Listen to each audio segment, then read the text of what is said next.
بسم الله الرحمن الرحيم waxaa ku soo dhawaataan taariikh nololeedka ciyaartooyda waxaan maanta ku soo qaadan doonaa xidiga qadka dhexe ee Burburiya kaga ciyaara ee xulka Faransiiska ee kooxda kubadda cagta Chelsea Burburiya adduunka ugu wanaagsan N'Golo Kante intaana taariikhdiisa u gudbin waxaan idinku salaamayaa salaanta islaamka assalaamu calaykum waraxmatullaahi wabarakaatuh waxaan idin leeyahay haddaa channelka hore oo la joogtay like saar share gare hadda nagu cusub tahay noo soo dhawow oo waxaa saartaa subscribe like saar noona share gare maanta waxaan ku soo qaadan doonaa xidiga aamusnaanta badan ee xishoodka badan ee N'Golo Kante taariikhdiisa nololeedka ee heerka kubadda cagta iyo noloshiisa gaarka miyuu xaas qabaa baawurkiisa qiimo inta leeg u jooga N'Golo Kante xaqu ku dhashay ma muslim ba ma gaal ba N'Golo Kante taariikhdiisa ayaan idinka hadli doonaa maanta si fiican idinku sheekayn doonaa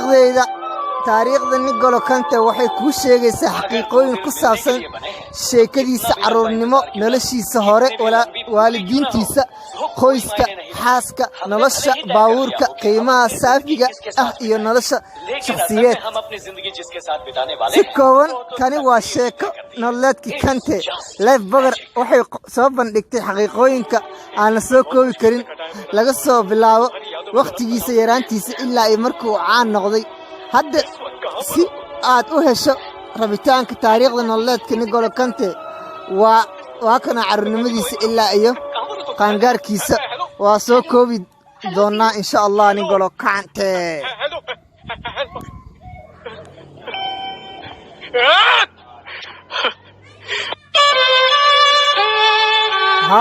qof walba uu og yahay waxqabadka weyn ee xirfadda dhexda si kastaba ha noqotee dad badani ma aqrin taariikhda nololeedka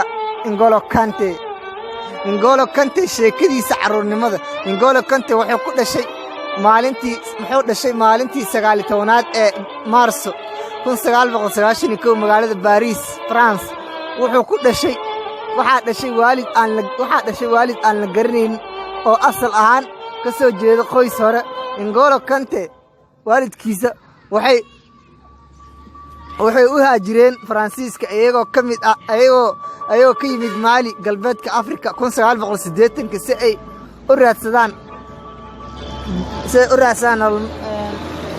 qaxootinimo ay kaga soo carreen dalka Mali dagaal ay kaga soo carreen N'Golo Kante wuxuu ku dhashay cunuga koowaad ee 4 walaalo ah waxaa la dhashay ilmo 4 walaale aabiis wuxuu dhintay isagoo aad u yar laga soo bilaabo yaraantiisa dareenka mas'uuliyadda ayaa ku dhacay isagoo dhimashada aabiisa ayaa ka tagay N'Golo Kante hooyadiisa sawirka hoose iyada oo la socoto culayska waalidnimo hooyadiisa ayaa ku soo rafaaday N'Golo Kante aabiisa soo yar ayuu dhintay koritaanka sanadaha goor hore Kante wuxuu ogaa qiimaha ay leedahay in si adag loo shaqeeyo ay wax ku gaari karo ay tahay nolosha ku horay Real Marense ayaa sheegay xaafad aad u yar inuu degnaa ninka la yiraahdo N'Golo Kante ku taalay Paris Kante wuxuu ka shaqeyn jiray qashin arooriye wuxuu ahaa qashin arooriye ayuu ahaa gudaafadaha ayuu aroorin jiray si uu nolol maalmeedkiisa ugu soo dhacsado qashin qaate ahaan Kante wuxuu lugeyn lahaa masaafo dhan kiiloomitir si uu u soo arooriyo caagadaha qashinka wuxuu lugeyn jiray masaafo kiiloomitir aad u dheer si uu u soo aroorsado caagadaha qashinka ee la dooro gudaafadaha N'Golo Kante biography wadada shaqada kubadda cagta goorma ay ku soo biir wuxuu qashin qaado laakiin kubadda cagta goorma ay ku soo biirin N'Golo Kante inkasta oo koobkii adduunka ee 1998 uu socday sharafta Faransiiska Kante wuxuu ku barwaaqoobay dhaqaale isagoo sameeyay lacag badan oo uu ku aruursado qashinka ay hoos u dhigeen taageerayaasha kubadda cagta garoomada oo dhan wuxuu daboolay dhul muhiim ah oo loo adeegsaday tartanka gurigiisa agtiisa oo ay ku jireen 2 jimbaaro hore hotel oo adeeg loo qabsanayay. N'Golo Kante wuxuu waxaan dhan u sameeyay si uu u sameeyo lacago badan kadib koobkii adduunka 1998 Kante wuxuu arkay Francis ka duwan kanoo kale. wuxuu arkay wadan fursad ka buuxsantay oo sharaftiisa kubadda cagta ee mustaqbalka uu ku tiirsan tahay. kadib wuxuu ku soo biiray kubadda cagta. xidigaha muhiimka ee soo galaya waxay ka kooban yihiin ciyaartoyda sida Thierry Henry, Zidane, Zinedine Zidane, Vieira, Lee Thuram iyo Nicolas Anelka. kuwaana waxay ahaayeen magacyada qoyska caanka ah ee waqtigan. sida darteeda guusha Faransiiska ee koobka adduunka 98 waxay keentay in ay noqoto meel bedel ah marka laga eego N'Golo Kante sanadihii hore ee kubadda cagta. waxyar kadib kubaddii adduunka ee 98 Kante da'diisu tahay 8 jir wuxuu damcay inuu kubadda cagta u qaado xirfad ahaan, isagoo ogaaday in akademiyo badan oo kubadda cagta ay ku soo baxeen meel u dhow gurigiisa. akademiyo badan ayaa laga furay gurigiisa agtiisa. markaas ayuu ku biiray muddo dheer ma aysan dhicin ka hor hamigiisa noqday mid dhab ah markii uu bilaabay shaqadiisa kubadda cagta. markii la diiwaangeliyey kooxda Kante waxaa isla markiiba ku calaamadeystay asxaabtiisa inuu yahay xidiga ugu yar ee ugu farsamada fiican. asxaabtiisa ka yaabeen, waxay dhaheen wallahi cinigan meel buu u socdaa, farsamadiisa waa la yaabeen si kubadda cagta u jiiday. wuxuu ahaa sharaf iyo shaqo adag oo laga bartay dhalinyarada dhibta leh ee ka caawiyey khadka dhexe ee uu gaaro kooxdiisa hore. mid ka mid ah baadiyihii hore ee Kante, Francisca Limoni ayaa intaa ku daray. Kante wuxuu ahaa 3 sano ka yar da'yar, laakiin horeyna u ciyaaray. waxaana la ciyaaray koox maxalli ah, waxayna u yimid wuxuuna soo galay daqiiqada 10aad. wuxuu ka yaraa qof kasta, welina cidna way dhaafi kari weysay. qof walbuu ka yaraa garoonka, cidna way u gambimaysa. N'Golo Kante waxay ahayd saameyntii Kante ay samaysay kooxdiisa oo koob ku guulaysatay, iyadoo saaxiibadiisa ay u dabaaldegeen. Kante ay laga tegi lahaa sababtoo ah waxaa loo yaqaanay inuu yahay xishood. Kante koobka xitaa ma qaadi jirin, wuu ka cabsan jiray, saaxiibadiisa ayuu ka xishoon jiray. xitaa markii ay soo martay Kante wuxuu ku dhuftay koobo, laakiin wuxuu la tixgeliyey inuu yahay mid xooggan oo khadka dhexe ah. N'Golo Kante biography. Kante ayaa sanadkii u soo dhaqaaqay kooxda Leicester City. 2015 ayuu Leicester City u soo dhaqaaqay, wuxuuna kula guuleystay koobka Premier League. waxaa 2015 saxiixatay kooxda kubadda cagta Chelsea. wuxuuna la qaaday horyaalkii ugu horeeyey. 2017 wuxuu koobka adduunka ku guuleystay xilka Faransiiska. N'Golo Kante xaqiiqatan waa nin taariikh leh. wuxuu ka soo bilaabay qashin aruuri, wuxuu isku bedelay nin caan ah. wuxuu ka soo bilaabay qashin aruuriyihii gudaafadaha aruurin jiray, balse maanta haysta koob adduun ah. N'Golo Kante wuxuu tusaale u yahay qof walba oo nolosha ka quustay. N'Golo Kante wuxuu tusaale u yahay qof walba oo nolosha ka rajabeelay. N'Golo Kante wuxuu tusaale u yahay qof walba oo nolosha yiri xaqiiqatan wax ma qabsan kartid. N'Golo Kante ayaa tusaale nagu filan. waxaan leeyahay asxaabay, taariikhda N'Golo Kante halkaas ayuu ku egay. waxaa soo dalbataan yaa kale oo xidigay ayaan soo qaataa taariikhdiisa. xidiga ugu codbata ayaan soo qaadan doonaa insha Allah. waxaan leeyahay haddaan nala joogtay like saar, haddaan nagu cusubtay subscribe noo saar, like noo saar, noo share garee. waa mahadsantiin.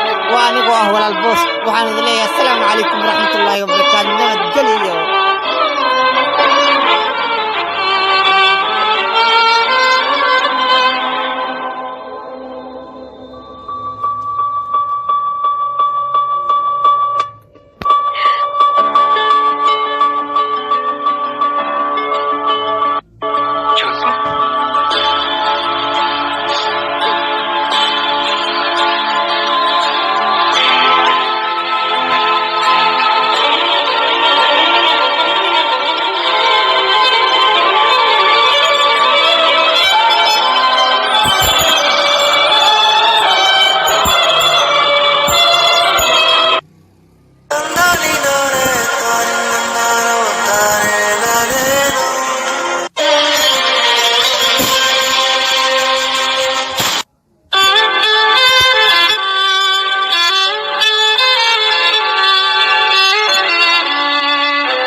Hello.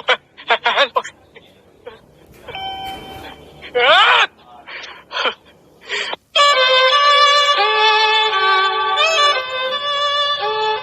بسم الله الرحمن الرحيم waxaa ku soo dhawaataan taariikh nololeedka ciyaartayda waxaan maanta ku soo qaadan doonaa xidiga qadka dhexe ee Berberiya kaga ciyaara